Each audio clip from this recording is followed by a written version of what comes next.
Olá pessoal, meu forte abraço a todos vocês. Pessoal, eu gravei alguns vídeos aí falando sobre como identificar uma lenda na Bíblia. E aí, em um vídeo anterior, eu tinha falado sobre o Abraão, que eu ia explicar sobre o Abraão, que o Abraão nunca tinha oferecido o Isaac em sacrifício. Eu estou em Gênesis capítulo 22 e o versículo que eu vou estar lendo para vocês é o versículo de número 12, que diz assim, ó, então lhe disse: não estendas a mão sobre o rapaz e nada lhe faças, pois agora sei que temes a Deus.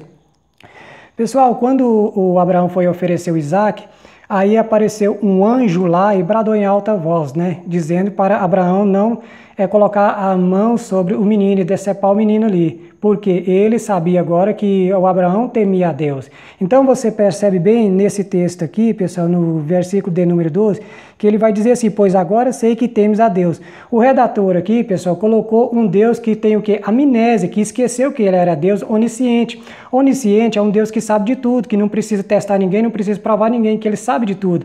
Tanto é que eu deixei aqui para vocês aqui, ó, já está escrito aqui, ó, Tiago capítulo 1, verso 13, que vai dizer o quê? Vai dizer que Deus não tenta ninguém, Deus não prova ninguém, Deus não testa ninguém, porque não pode ser provado pelo mal, porque não pode ser testado pelo mal. Então Deus não prova ninguém, não testa ninguém, porque não pode ser testado, não pode ser provado pelo mal. Ou seja, no Novo Testamento, esse aqui vai dizer totalmente ao contrário dessa situação aqui, ó.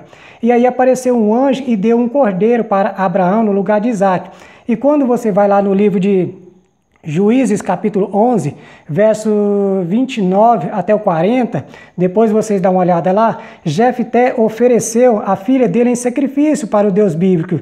E assim, então, o Deus bíblico não enviou nenhum cordeiro para que a criança não fosse morta, lá em Jefté.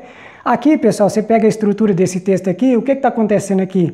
O redator cria essa narrativa aqui para combater uma ideia que já estava na terra de Canaã, uma ideia de quê? De uma religião, a religião do Moloque, que aceitava sacrifício de crianças. Então ele faz o quê? Ele cria uma narrativa lendária para assim então conduzir o povo dele a sair daquelas ideias antigas, que o povo estava indo para a ideia de que o Moloque aceitava sacrifício de crianças, então eles estavam indo nessa ideia também, na mesma ideia. Então ele fala, olha, o Deus verdadeiro é o Deus de Isaac, de Jacó e de Abraão. O Deus de Abraão não aceitou o sacrifício de criança, então é o Deus verdadeiro. Esse Deus que vocês estão seguindo aí é o Deus falso, que aceita sacrifício de crianças. Então ele vai montando essa história aqui todinha para o quê?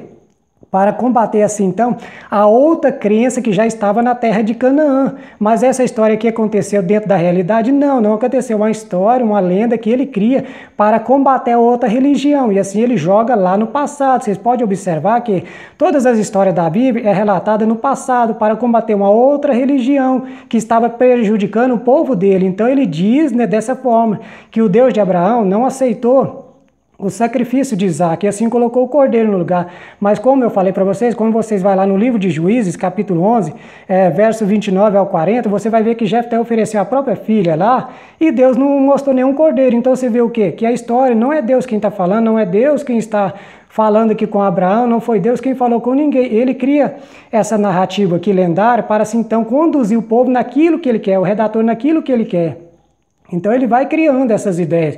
E quando você vê o anjo aparecendo, como eu falei em vídeos anteriores aí, que quando você vê anjos na Bíblia aparecendo, mula falando, cobra falando, é o que? É lenda. Então aqui você verifica que é o que? É uma lenda, para assim então tratar, né, para assim então cuidar do povo lá do passado, passar uma nova ideia para o povo, de um Deus que não aceita sacrifício de crianças, de um Deus que não aceita sacrifício de seres humanos. Então aqui é o que? Uma história, né, uma narrativa lendária, para assim então combater a outra religião que já estava na terra de Canaã. Então é isso aí, meus amigos. Um forte abraço a todos vocês. Valeu!